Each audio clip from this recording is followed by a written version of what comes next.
Suwa! Huh! Bakit? Hindi na tama yung ginagawa ninyo eh. Hoy, huwag kang makikialam dito, ha? Ang lakas ng loob, tol, ah.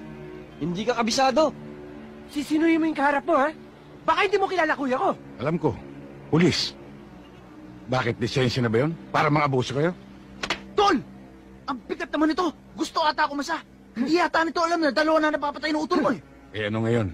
Baka gusto mo maging pangatlo. Hindi pwedeng mangyari yun. Ah, ganun, ha?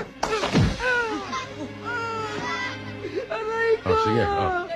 Hindi ako makahinga, aray ko. Baka mamatay ako dito. Jenny, dali niyo ako! Baka mamatay ako dito. Dali niyo ako sa kuya ko!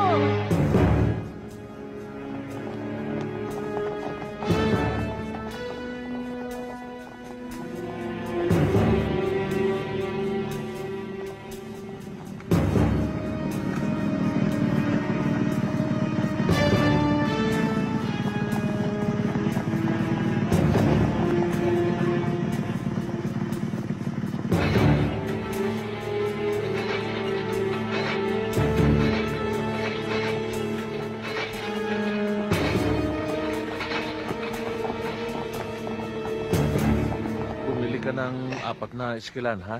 Oo, Dok. Iinumin mo lang yun pag sumasakit. Huwag munang malikot. Laro-laro ngayon. Mrs., huwag niyo kakalimutan na Tony. painumin siya ng isang gamot. Ubus na nga pala yung stock natin ng aerosol. Pwede ka na umorder ulit. Sir, baka Basta pwede ko huwag na mong babasahin yung sugat mo. Sa makalawa, bumalik ka rito para makita ko uli yan.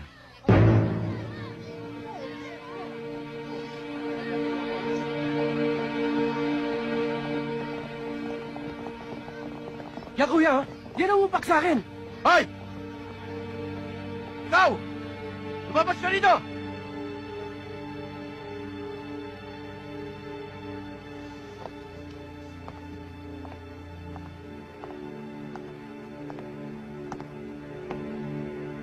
Yan, kuya. Ano man talaga ang gusto mong palabasin, ha? Tayo ka lang dito eh. Nagpapaandar ka na? Sa dinami-dami ng tao rito, kapatid ko pa kilala mo? Tinanong mo ba sa kapatid mo kung anong pinagmulan? Hindi na importante yun.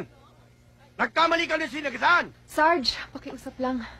Baka pwede nating pag-usapan to na maayos sa loob. Huwag kang makialam dito, Connie, ha? Alam ko ang ginagawa ko. Dapat lang napanagutin ko ang tao ito. Wala akong dapat panagutan. Umawat lang ako eh. Awat ba nakit ka? Ako nga ang pulis, hindi ko ginagawa yun eh. Pulis niya! Kaya gampanan mo pagka-pulis mo! Itong kapatid mo, bantayan mo sa ginagawa niyang pananakot, pangungutong at pangugulpit sa mga tao rito. At sinasangkala yung pagka-pulis mo. Ang ibig mo sabihin kung sinsidor ako? Hindi ba? Puta. Gusto mo itumbak kita dito? Madaling sabihin yan eh.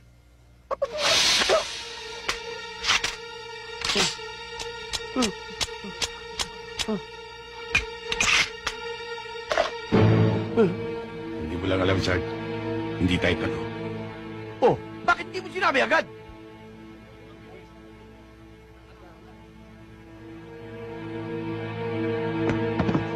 Hoy, lutin mo mga bala!